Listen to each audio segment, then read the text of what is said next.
Rayi Sagung Bawana Rahayu ingkang sami miyarsa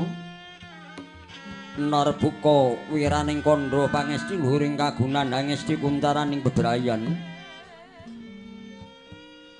amawiti carita kabiji saking Serat Mahabharata inggih punika pagelaran Ringgit Purwa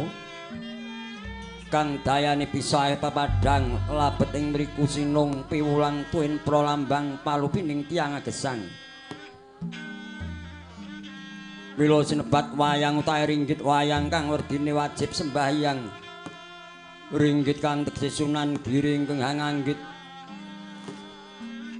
Purwa kang tilaran para kina wiwit saking Wali Sanganaya katedhak dening para pujangga kang asung sasmita Suradira Jainingrat lebur dening pangastuti sapa wong ingkang ngandhisi pioleng mriku bakal sirna wahyune kelir pinenthang embane jagat kang gemelar gedebok kaesti pinangka bumi uruping plincong sunarihan lai pesemoning soroting surya candra ndarum yang kartika unguling gending pangaling widawati pesemone bungah kalawan susah alam pikirane manungsa kethok keprak nyar keteking jantung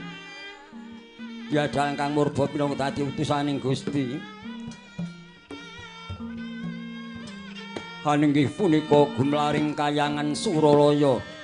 ya kayangan Jonggring Salaka ya Jonggiri Kailasa Ngondaran Dirbawana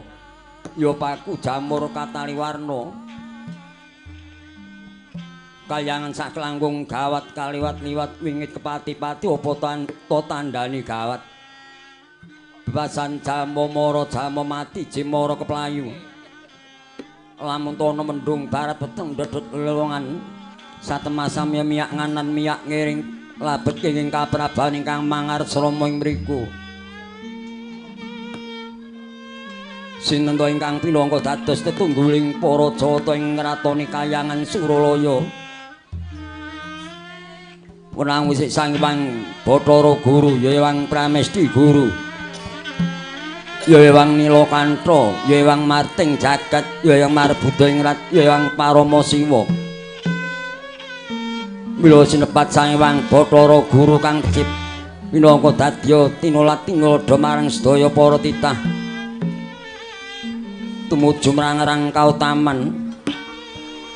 jagat nata kang Sang Hyang Bathara Guru pranata jagat saisine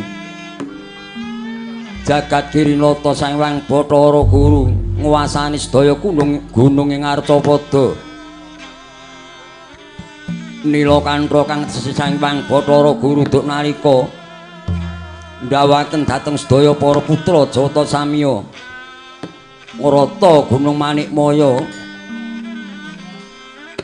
kinarya damel kayuangan satemah den paeka dening Dedya Kala Calakutha kinen nginum tirta sendang panjenengan kang mawa isa satemah Sang Hyang Bathara Guru belang tenggoira catur bojo kang Sang Hyang Bathara Guru astane sekawan Manikmaya kang Sang Hyang Bathara Guru dumadi saking Kuninganihan 3 nalika semono njulngkah kursi gading ninemekan kasur babut radani kinebutan lar badhak kanan tanah pikiring kongres mangambar-ambar kandhane prapting pangurakan nggaira den apit para widodari ingkang sulistya warni nalika semono njulngkah satata sinten ingkang kepareng jajar kalawan Sang Hyang Bathara Guru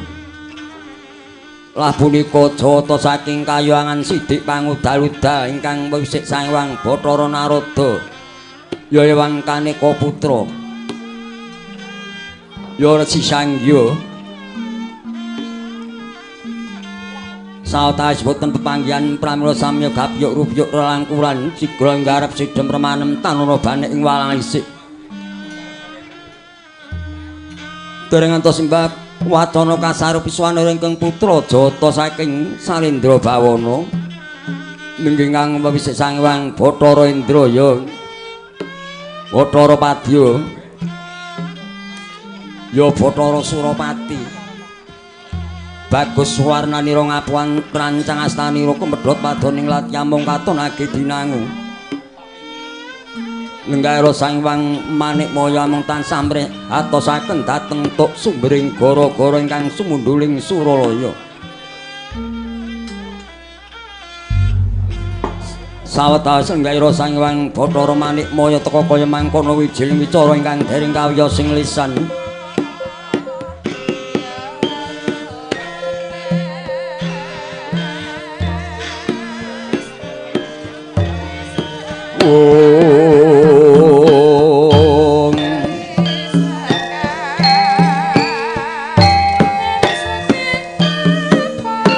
Long Ramjan